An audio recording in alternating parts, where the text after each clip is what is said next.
Hello, sports fans. Jim Coyle with Indiana Sports Beat Radio. Thank you for stopping by our YouTube channel. Make sure to hit the subscribe and notifications toggle so you never miss a thing. All of our content up here every day. Looking forward to it. Thank you, and we'll see you on the radio.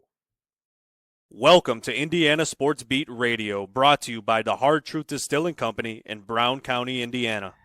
So for the thousands in attendance and the millions watching around the world, it's time! 3 on the way. Oh! It went in! It went in! And Indiana wins the ball game! Know your role and shut your mouth, you jabroni! Float game for the win! Ayler's gone! Come on, touchdown, Indy! Woo! America! They got a football team now! It's pretty simple. I win. Google me. You know that I'm the cream of the crop. Now, from the Hard Truth Studios, here's Jim Coyle. Welcome back to the Hard Truth Distilling Company studios. Joined now, for those following along on YouTube, you can see our new engineer. There's Hank. Just say hi to Ruby's dad, Hank. Now go back to the engineering room. Get something done. He doesn't get a lot done. I notice he sleeps a lot on the job. Is that new? Oh yeah, little rescue pup. What is this? 3 days now. 3 days. Wow. Yeah, it's the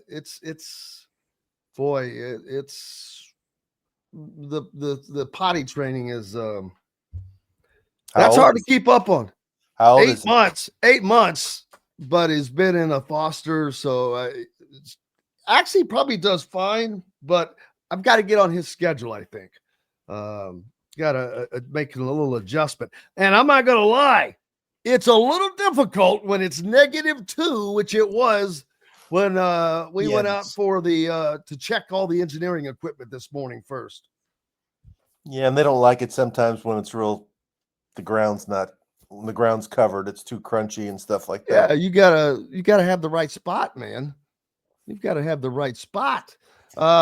Speaking of the right spot, Indiana's got to find it for themselves, find that the right spot, as they are currently they're sitting in the upper third of the Big Ten standings, but they have yet to hit the toughest part of their schedule, which is coming, and that does not include at Northwestern tonight. That does not include against Maryland at home up next. But after that, it gets real. And so that's going to be an interesting path for Indiana. But if they can manage to pull out these 2 games, which these are possible wins, I'm not saying that they're going to win. They're an underdog tonight at Northwestern, and Northwestern plays really well at home. But if they were able to pull out those 2 wins, man, they would extend their chance to actually do what I don't think they have a chance to do, and that's make the NCAA tournament. Their numbers are just horrible, but they keep hanging around. Yeah, I mean, if you look at Lenardi, what he posted yesterday, they're the last team in. So they're going to be fighting it out with teams like Cincinnati, which lost last night, North Carolina, which lost last night, Texas, SMU that Louisville blew out last night, and then the Ohio State team that they beat, and then they bounced back and beat Purdue. So it's going to come down to the last week of the season, unless they get on a run. If they do the win-loss thing going forward, it's going to come down to the last week of the season, and then how they do in the Big Ten tournament. So they're not out of it. They're not in it. They're got to play their way in. Losing to Indiana fires teams up. Let's see. They beat USC. USC goes to Illinois and wins. True. That's unbelievable. They beat Ohio State. Ohio State goes to Mackey and beats Purdue. A little surprise. That's college. I mean, that's conference play, but it does not correlate to Indiana beating the teams they beat. Yeah, I mean, is it correct that Woodson's record against Northwestern is 0-4? Did I read that somewhere? I believe so. He's 1-5 against Nebraska, I think. Yeah, you got to beat Northwestern. Maryland's been a terrible road team this year. Got to win that game. Then you give yourself a little cushion. And then after that, it's at Wisconsin, at Purdue, correct? Yes, sir. So, yeah, these two games are critical. Got to win at least one.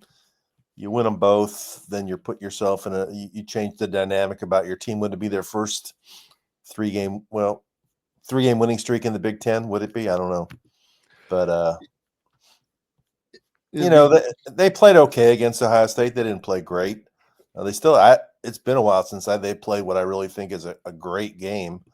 But we'll see. Yeah, I mean, they had Luke Goody and Umar Ballo. Again, other than that, they didn't get a lot of help. It's surprising when two guys that have decent games can beat a home team, especially. But I don't know what was going on with Ohio State in that game, but they have not been the most consistent team this year. But No. Indiana has the opportunities in front of them, and Yad is asking, do I think IU has a pathway to being relevant in the Big Ten as long as Woodson is the coach?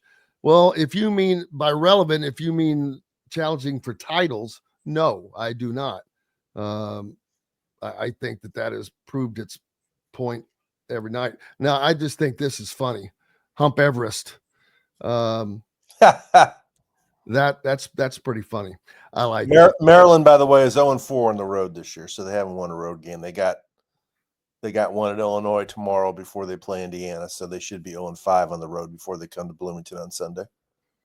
Yeah, and so this team has all the stuff that it had going on heading into that Ohio State game. And then Luke Goody, the guy that was kind of at the center of it, is the one that stepped up and had a great game. For whatever reason, he strikes me as the guy that cares the most about winning on this team. He's been on the team not very long. It's his first season, but it just maybe it's because he comes from a winning culture when he was in Illinois, because of how he was coached by Brad Underwood. You know how those guys play. And I think that he has that in him. Now, my question is, if Malik Reneau returns tonight, which is possible, there's nothing said about it, he'll probably be questionable on the report. But if he returns, what do? You going to take out Goody, or are you going to take out Mgbako, who's 0 for 15 in the last 4 games on 3-point shots and 4 of 29 from the field overall for 13%? You don't take out Goody. And to go back to what you said about him, I agree with you. He seems to be the guy who gets it more than anybody else. And that's not surprising because, A, he comes from an IU family. He used to go to IU games when he was a kid. His dad played football at IU. His uncle played football at IU. He wanted to come to IU, but Archie didn't offer him a scholarship. So then he wanted to play in the Big Ten. He went to Illinois, and then the first opportunity really he got, I think that he knew that IU would take him. He came. He left a winning program that's been better the last couple of years to come to Indiana. He gets it. And if more guys played the way he played, they'd have a better record. I think I would leave him in the lineup, and I would take Mgbako out. I mean, the games that I've watched recently with Mgbako, what alarms me about him is when you watch him compared to other good teams, he's not engaged on defense. I mean, he's not. He doesn't get down in a stance. He's not aggressive on putting pressure on the guy he's guarding, on the guy who has the ball. He doesn't react with enough urgency on switches, and a lot of times it looks like his approach to the game is totally dictated on whether his shots are going in, and if they're not going in, he's somewhat checked out, and he's not contributing. So put somebody in there who's going to check more boxes in terms of defense, passing, aggressiveness, than somebody who you're just waiting for them to make some shots. Yeah, I commented earlier about that very thing. I said, with Mackenzie Mgbako, if your shot's not falling, focus on something else. Play lockdown defense and just get after it and see what happens from that, because you'd be surprised on what that would lead to offensively, number one. And then number two, and Mike, of course, he really pointed this out the other day, but at the beginning of the season, he was driving to the rim, and that was a different element to his game that we hadn't really seen. And he was doing it effectively and often. Not anymore. If the shot didn't fall, it's like, boom, I'm not doing anything. And partly that's why you haven't seen him on the game. He's been on the bench. Cannot get him engaged. And that's just, it's odd for someone who wants to go to the next level. Buddy, that effort is not, that ain't going to cut it. No. And I would say that I'm sure part of it is in the early games, he didn't get as much resistance going to the rim. You're playing against teams in the Big Ten. They know you, they've seen you, they scout you harder. They take away what you want to do. And they say, let's see. And he's not a great ball handler either. And in terms of, I think against better defenses, if he's more at risk of turning the ball over when he tries to drive. But, the defensive part of it is truly alarming to me. I mean, there's just too many games when he doesn't engage on playing defense. And if you're a coach, that's like, to me, the number one thing you can't accept. If you're not going to guard, if you're not going to rebound, you can't play. Put guys in there who really want to guard. I know that I talk about Louisville a lot because I watch them the most, but if you really watch them play, and I watched them last night, they played SMU, which scored 117 in its last game against Miami. And I know Miami's bad, but SMU had 10 points after the first 12 minutes because Louisville was guarding the heck out of them. And, it's a cliche, but I mean, defense is not dependent upon your shots going. And you're going to have games when you don't make shots, but, a lot of good coaches have said that your defense can be consistent as long as you provide the effort. And I would like to see Mike Woodson, buy into that and say, hey, the guys who are really going to guard, they're going to play. Yeah, well, at least he has responded such by sitting him. Yes, he's been. Yeah. I mean, he has not played, man. His minutes have gone just plummeted. But and I said this a few games back. If I'm in Mgbako, I'm begging, put me back in. Put me back in. But if you're not, and you've got a towel, or if you're over on the bench with a towel on your head, you've already lost. You've lost. Yeah, I've noticed that too. And sometimes you see things that you're not sure what you're really seeing, but a couple of times I've looked on the bench when Indiana's gotten on rolls and guys are standing up and clapping or they're cheering and he's not leading the charge and some of that stuff. So I don't know what's going on, but he's got the ability to be a better player than he's been. And as you said, I mean, I remember last year talking to him before last season at Media Day, and he basically said he thought he'd only be at IU for 1 year. He wanted to go to the pro NBA after 1 year. Well, he's getting further away from that goal than he is closer to the goal with the way he's playing. Yeah, it's as if he thought it was just going to magically happen because he had been touched by this magic wand. Because he was the highly ranked recruit who was going to go to Duke, and he was part of that AAU team from New Jersey with DJ Wagner and Aaron Bradshaw, and all three of those guys were allegedly one and done guys coming out of high school. And DJ Wagner's playing and really not excelling this year at Arkansas. He's playing okay. He's not playing like he's a first-round draft pick. Aaron Bradshaw's playing at Ohio State. He's not looking like he's an NBA draft pick. And Mackenzie Mgbako's playing at IU, and he's not looking like he's an NBA draft pick. So all of them were hyped big time in high school. They were all top 25 recruits, and they were the number 1 AU team in the country.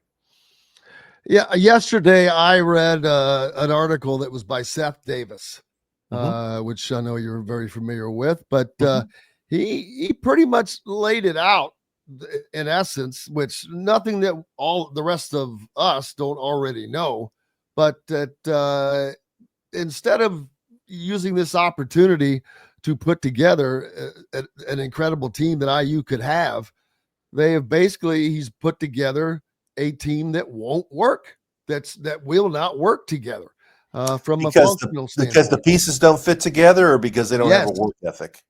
Well, that second part is there. He didn't even mention that, but just the first part. I mean, it was done before you even got to and that's a good point, because effort and just working your butt off on things sometimes magically overcome talent, magically overcome whatever. You got to create your own luck. But when you're doing neither, when you don't have the right pieces and they're not working hard, you are not going to be successful. Yeah, I have to read that piece. I haven't read it yet. I agree with it for the most part. We've talked about it before, that I think the biggest problem is in today's game, you need 4 guys really who can handle the ball, shoot the ball, pass the ball, drive the ball. And Indiana doesn't have that when they got their full lineup, when neither Reneau nor Ballo can play effectively away from the basket. So you're trying to do it a different way than everybody else. I guess it can work on some occasions, but at the very highest level, I don't think it works. And they still don't have, a stud guard. Miles Rice has had some great games. He's solid, but he's not elite. He's not yes. You got to have a stud who can really go get you a basket when you really need one, and is, elite defensively. Again, I go back to Louisville. You remember Chucky Hepburn from Wisconsin. I mean, he's having a phenomenal year for Louisville. He played last night. He hit, I think his first 4 threes. And then after that, he really didn't concentrate on scoring. He finished with 13 points. He had 16 assists. He set the Louisville school record with 16 assists and only 2 turnovers. And he plays good defense. He shut down SMU's best guard. So give me really good guards and give me a big man who can handle the ball, drive the ball. Man, Indiana really hasn't had a guy that could do that since who? Troy Williams? Yeah, I mean, he was definitely a high flyer. Right. Justin Smith, as we talked about before, he did a lot of good things, but he was a liability when he had the ball in his hands. If he tried to drive the ball, he would pass. His assist total was very low, and he wasn't really a great outside shooter. You got to have a forward who really, a small forward or an undersized power forward who really the defense has to fear, because he can beat you in a lot of different ways. When you're defending against Reneau, you have to defend about taking away, him turning to his right and shooting with his left hand on the block when he backs you down. You don't have to worry about him 15 feet from the rim, right? I mean, I agree with Seth. It's been a poorly constructed team.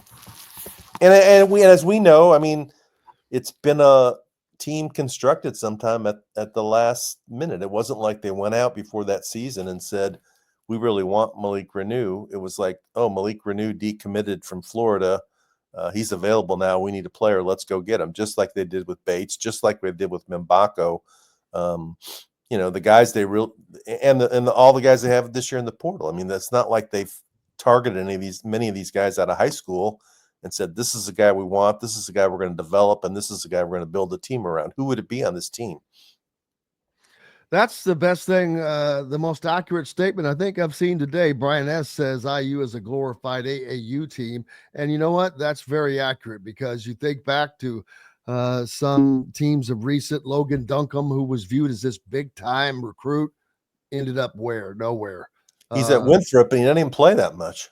Yeah, that's amazing. He was this big, can't miss kind of a guy. And that's what you get with AAU, hits and misses. Christian Lander, he is, got to have him, got to get out of school early. Big mistake. Just all this stuff. But tonight they go into Northwestern and they need this win. Everyone needs a win, but they need this win because it's a place where you can possibly steal a win, and which Indiana's going to have to do if they have any aspiration of making the NCAA tournament, which I don't see happening, but it's not impossible. So I'm not going to rule it out. They just beat a team that beat Purdue. So can they beat Northwestern? I think that they can, but I don't know that they will. They haven't been successful in doing it under Mike Woodson, and Northwestern's successful at home. Yeah, I mean, that's that we mentioned earlier, losing 4 straight to Northwestern. That shouldn't happen. Northwestern's a team that's, played a lot of close games recently. They should have beat Michigan on Sunday. They lost. The game before, they won on a buzzer beater and beat Maryland. I mean, they hang around and play close. They make shots. But they're not an elite team. I don't even know if they're a bubble team or not. Are they? Northwestern? Yeah. I wouldn't say they are right now. I mean, I don't have that pulled up, but I just from a guess from where they are. They're ranked ahead of Indiana in the computer rankings. So, well, who is Indiana's the last team in? I don't know. Northwestern might be, and let's see where they are in the net. Who is it ranked ahead of Indiana in the net rankings? Well, they're down they're ahead of Indiana. They're number 52, and Indiana's 63. So, if Indiana's in, Northwestern's in. So this is a game that becomes even a more reason you need to win the game. And it's a Q1 game, right? Yes, it is. They're top 75 at home. And it's among road games you play the rest of the year. It's probably going to be the least intimidating environment because in Evanston, there's a lot of IU fans in the Chicago area, and there'll be IU fans at the game. The women's team went into Northwestern and won. You look at road games, where would you rather play, Northwestern or Michigan State or Purdue or Wisconsin? I think it's pretty obvious. And there's usually a good faction of IU fans at the Welsh Ryan Arena because of the proximity to the state there. But there's a ton of IU fans. Chicago is its second biggest city of graduates. Hey, if the football team went into Northwestern and won, the women's basketball team went into Northwestern and won, the men's basketball team, it shouldn't be a bridge too far to expect them to go into Northwestern and win. Great movie. I just watched it for the first time. Bridge Too Far? Yes. It is a great movie. That's life is funny.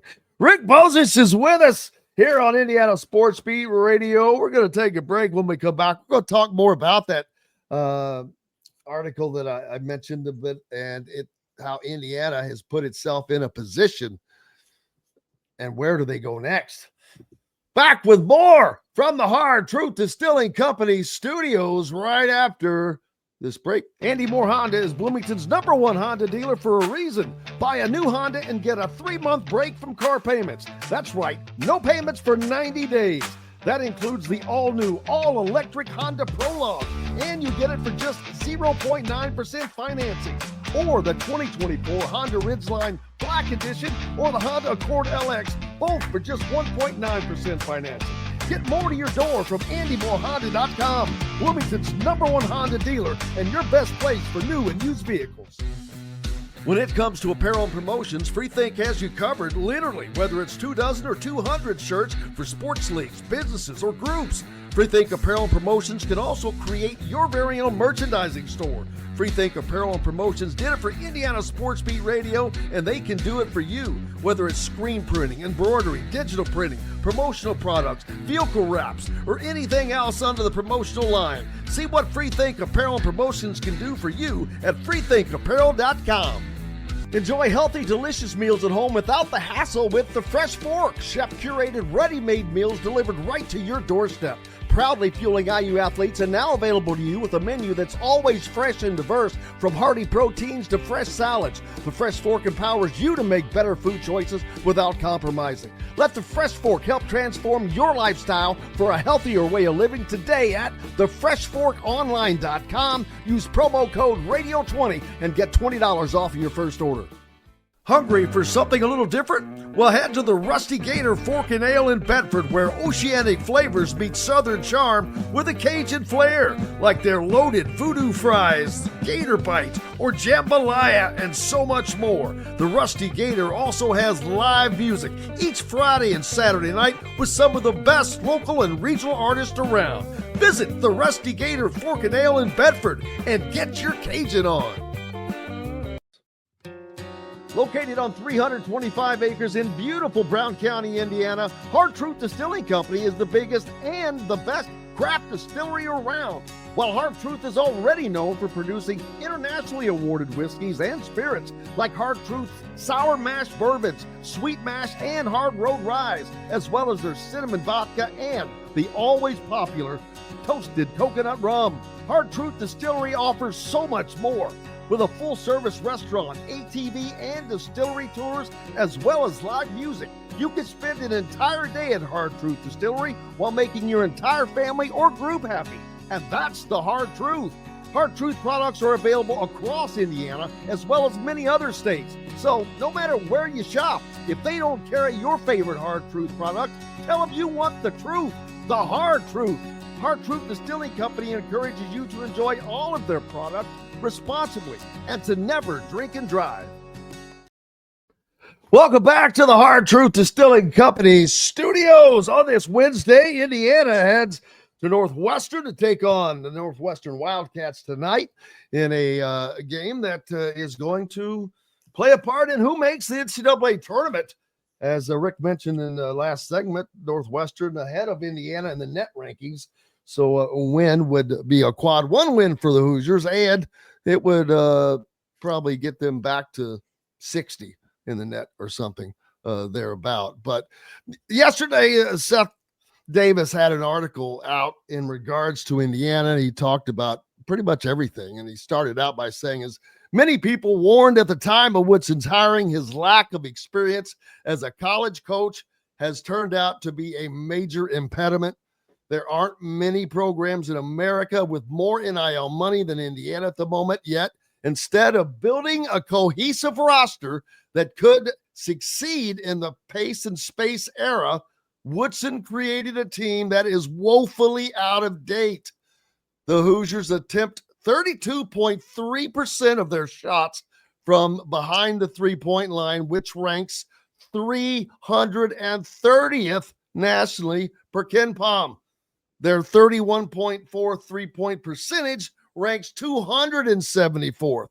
That style may have worked when Woodson played, but in today's game, it's an anachronism. Yeah, well, that's not something that we didn't know, but that puts some numbers to it, a few more numbers to it. And it's, now the people from outside are talking about it.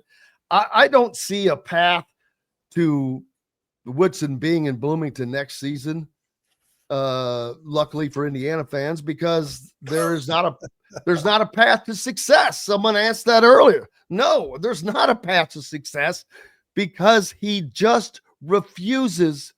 Okay, he not knowing something is okay. That's not an issue. But refusing to recognize it, refusing to try to do something about it, refusing to try to adjust is asinine, and he has all of the resources at his disposal and using none. Instead, bringing in old buddies, creating a staff full, and I'm not talking about the assistants that were just Archie Miller holdovers. Hint, hint. Yeah, let me keep the assistants from the losing regime from before me because I am not capable or I'm too lazy to go out and get my own staff. But then you've got these other guys that are on the payroll that what the hell are they doing? It's these all guys that are supposedly NBA experienced, but what does that do at the end of the day? I don't know that it does anything. The thing about the style of play is concerning or alarming or disturbing, however you want to say it, is that it hasn't changed. It worked okay when you had Trace Jackson Davis because he was the best player in the country. And you had Jalen Hood-Schifino. And you had Jalen Hood-Schifino and Race Thompson. But mainly Trace Jackson Davis. I mean, he made it work, especially his senior year. Khalil Ware was okay. He's not Trace Jackson Davis, and this year Ballo isn't. And you've watched the way the game is played the last few years, and you haven't changed or adapted to it, and that's an alarming sign of stubbornness or failure to recognize what's going on around you, or inability to put together a plan and adapt your philosophy to do it. And that's not going to work. And I don't know. It's they're at a crossroads if they have to decide of, they're going to fix this thing or they're going to muddle on through after this season. I don't think anything's going to happen during the middle of the year. No, neither do I. And anybody that does is, I think, is not realistic. And they because of just the way it is, there's so many teams in that middle ground that are scrambling for tournament spots. They could win enough games and get in, but they're not a team that's going to do anything in the NCAA tournament. And after it's over, they need to have a serious discussion and say, with the current staff in place, can this team win Big Ten titles and compete on a national level? And I think anybody who's been watching over the last 4 years would say, no, it can't. No, and in that article by Seth, he texted others. Let's see, where did he first talk about that? He texted others around the sport asking whether or not Indiana is still a top 10 job. And many cited the unrealistic expectations of the fans as a major negative. A prominent agent called the fans delusional, while another agent added, the fan base's expectations can be extreme and unrealistic, and I think that scares some coaches. It's not the prominent tier one job some think. I agree and disagree. I agree that it's not at the moment, but I disagree because the minute you get the right guy, if you think getting the right guy for IU football was successful, getting the right guy for IU basketball will be double successful, because this is a state that craves basketball, that produces basketball, that is already has great tradition. Indiana football is having to create everything. So it could instantly be what it should be. And the NIL and portal era is the perfect ingredient, or the perfect ingredients for that to happen. It just hasn't. I mean, I generally agree. I mean, if it would be a more alarming sign that it wasn't a good job if the fan support dropped off to nothing. That people are still coming and supporting this product is a sign of an engaged fan base that wants to win and would be willing to contribute to NIL at an even higher level if they were given a product that's commensurate with what the support is. Is it unrealistic to expect it's going to be back to the way it was when Knight was in his glory? Yeah, that probably is, but not if you find the right coach. I mean, UConn has gotten it back to where they are, and they were unhappy with Kevin Ollie, and they drove him out and brought in Hurley, and now they're winning. Louisville was unhappy with Chris Mack, and then Kenny Payne. They brought in Pat Kelsey, and now they're winning, and people are coming back and supporting the team. If Duke or North Carolina or Kansas or Kentucky had the malaise that IU's had for the last however many years, their fans would act just the same way. They just haven't found the right coach. And when they do find the right coach, it'll come back to the where it is. But they've tried all these different formulas, and I thought Archie Miller would be a decent coach. He wasn't, and he was not fit. His personality wasn't fit for the job. I don't know. It's it's perplexing. I hear that stuff. Any coach that would be afraid to come to Indiana because the expectations shouldn't be the coach. I agree with that. That's the one thing where there would not be, there are some, I wrote to something yesterday that Bob Knight is not walking through that door to steal a Rick Pitino line. And most likely the next coach is not going to be a Bob Knight. There aren't many Bob Knights. There are a few of those kinds of guys, but there are many that win, that are successful. Right. And that's what you got to do. You've got to get the right guy, and they have not done that for a multitude of reasons. This goes back to the administration, but a multiple layer of administrations. It's not one, it's many. This is mistakes that have been made, and it's like, what are you kidding me? It's hard to let me say this. I mean, look at Ohio State football. Are their fans delusional? Yeah, they are. But, look at the heat that Ryan Day was getting, and he would have gotten even more if he hadn't won the national championship. You think Michigan fans are going to be happy with Sherrone Moore if he doesn't get them back in the playoffs next year and make noise? How long do you think Alabama's going to tolerate another season like they got this year out of Kalen DeBoer? The programs that aspire to be really great have fans that put pressure on the coaching staff and the administration to win. And that's a prerequisite of having a top program. I mean, it's not any different than anywhere else. It's a lazy analysis to say that IU fans are unrealistic. Anybody who says that hasn't watched the product that they've been given over the last 8 years or 9 years for sure. They haven't been given a product that it is equal to the financial and emotional investment that the fans make in the product. Absolutely. There would be no complaining, or very, very little, if they were winning. At least winning, somewhat consistently. There's always going to be some moaning, but you want that. You have to have some passion. You have to have and Indiana is one of those places that does. The fact that their fan base is still this passionate this long after not being good is almost amazing. Yeah. I mean, and you look around, I mean, they've been passed by Illinois. Brad Underwood's built he got hired the same year as Archie Miller. He was a better hire. He's built a better program. Purdue hired Matt Painter. He's been there, second longest in the Big Ten. He's consistent. He wins every year. This was supposed to be a down year, and they're still going to make the tournament even in a down year. Tom Izzo is the king of the Big Ten. Greg Gard's taken over for Bo Ryan, and they win.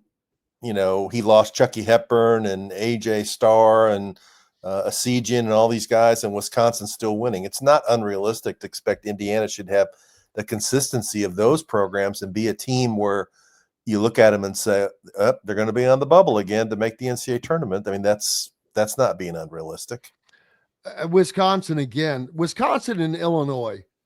And you might as well throw Michigan State and Purdue in there. Yeah. Those four teams have been unbelievably consistent. Correct. And in Illinois and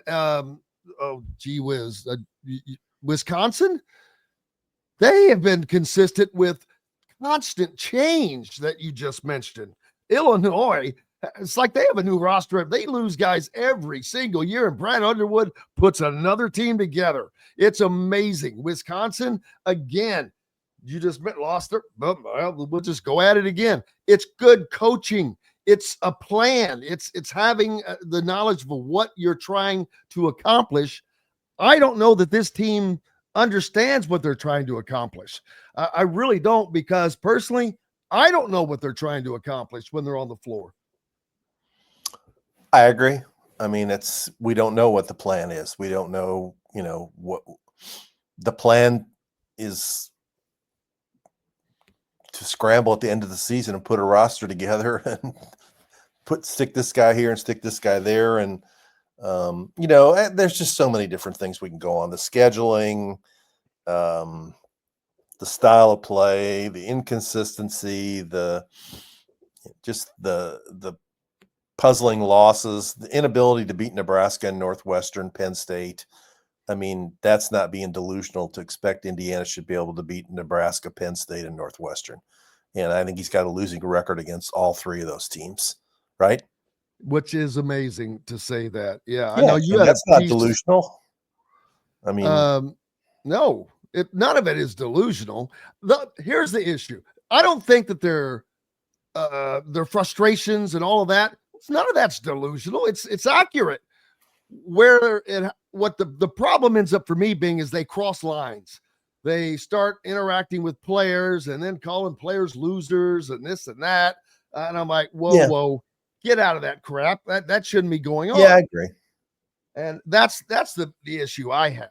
You had a piece out, I don't know, a couple of days ago. I don't even know what today's date is. Yeah, 5 days ago, in regards to what Indiana has to do. And I don't see any choice but to make a change at the end of the season. If they don't, then I don't.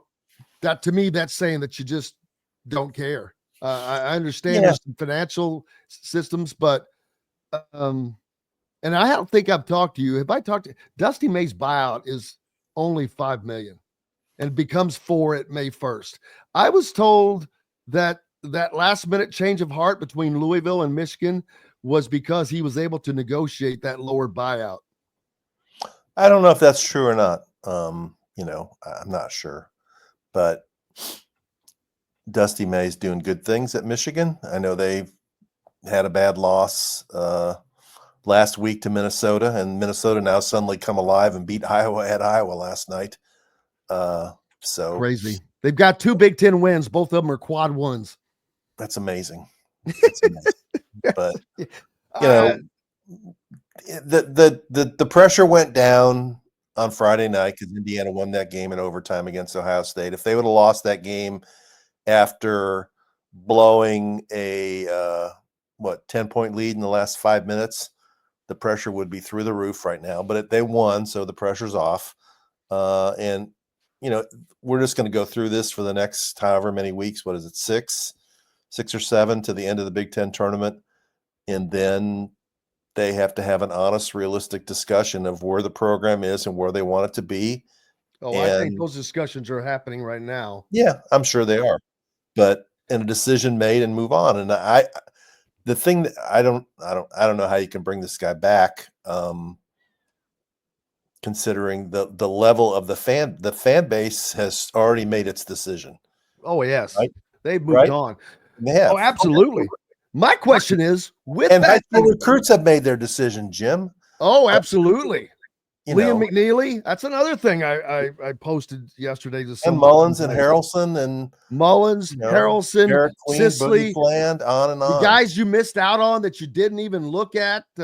Trey Singleton at Jeffersonville, not even given a look, even though his coach is Sharon Wilkerson, a former IU player who should probably be on the next IU staff. I'll be honest with you. He's a hell of a coach. And I'm not saying he should be the head coach. And the other thing that caught my attention is that it was interesting that they lost the game last Tuesday night and got blown out by Illinois and embarrassed. And Woodson was asked about the crowd behavior, and he said, "I love our fans and I respect our fans and all that stuff." And then they beat Ohio State, and somebody asked him about the outside noise and the heat, and he said, "Oh, that's ridiculous." It's not what he said after he was in the building and he got booed, but then after they won a game, it wasn't ridiculous, and it's not going away. And it just really showed the way he feels about it, is that he doesn't like to be criticized at all. Oh no, thin-skinned. They're very thin-skinned. Yeah. And he either disregards or he doesn't get how unhappy people are. He doesn't get it because he's got his small circle of friends who support him, who can keep him insulated from that, I guess, with their financial backing. But the yes men, if you get outside that, protective barrier, he's not going to like what he hears and sees and feels. Nope. My last question, getting back to Dusty May's buyout. Okay. There's no doubt that was done with purpose. There's no coach at his position at a school like that in his first year that has a buyout like that. So that was not accidental. You would think so. I just surprised Michigan would go along with it for that level. Knowing what could possibly happen. They're not ignorant. They know what the situation was at IU last year and how close Woodson was to people wanting to move on from him. So I don't know. We'll have to wait and see how it plays out for Michigan the rest of the year. I mean, I don't know Dusty at all. I know you've had him on the show, right? Oh yeah, Dusty's a great guy. Yeah, I'm sure he is. I've heard nothing but great things about him. I know people that know Dusty and respect Dusty and went to IU with Dusty, and he gets the whole IU thing. I'm sure in a perfect world, if there was no other complications, he would do anything to coach at IU. But I just wonder, it's kind of similar to when Jeff Brom was at Purdue in the Purdue job opened, the Louisville job opened after a year, and he didn't feel like he wanted to walk out of his commitment to come to Louisville. And then the second time it opened, he came. I don't know if that's how Dusty feels about it or not. The job's not even open yet, but in a perfect world, I think Dusty May would have to be at the very top of the list if something happens at Indiana. Yeah, and I agree with you about that, but that low buyout there, it's there for a reason. It's there for a reason. The great Rick Bozich, if you are not following him, you are missing out on great content at WDRB.com, and follow him on Twitter /X, whatever. Appreciate you, my friend, and have a great rest of your week. You and Willie stay warm. Give Hank a hug, man. We'll have to get them together someday. Absolutely. We'll talk some hoops. Rick Bozich, appreciate you. That's going to wrap it up for today's edition of Indiana Sports Beat Radio. So happy to have each and every one of you guys along for the ride. We're back tomorrow to do it again. We'll have the results of tonight's game at Northwestern. We'll talk football. Bob Kravitz will be with us as well. Coach Shannon Griffith. Appreciate you. Until tomorrow, Hank and myself will see you on the radio. Hello, sports fans. Jim Coyle with Indiana Sports Beat Radio. Thank you for stopping by our YouTube channel. Make sure to hit the subscribe and notifications toggle so you never miss a thing. All of our content up here every day. Looking forward to it. Thank you, and we'll see you on the radio.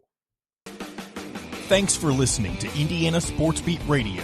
Be sure to subscribe to our YouTube page for more clips and team coverage of Indiana basketball, football, and more. You can also find full episodes and tons of other content on thehoosier.com. We'll see you next time for another edition of Indiana Sports Beat Radio. Hello, sports fans. Jim Coyle with Indiana Sports Beat Radio. Thank you for stopping by our YouTube channel. Make sure to hit the subscribe and notifications toggle so you never miss a thing. All of our content up here every day. Looking forward to it. Thank you, and we'll see you on the radio.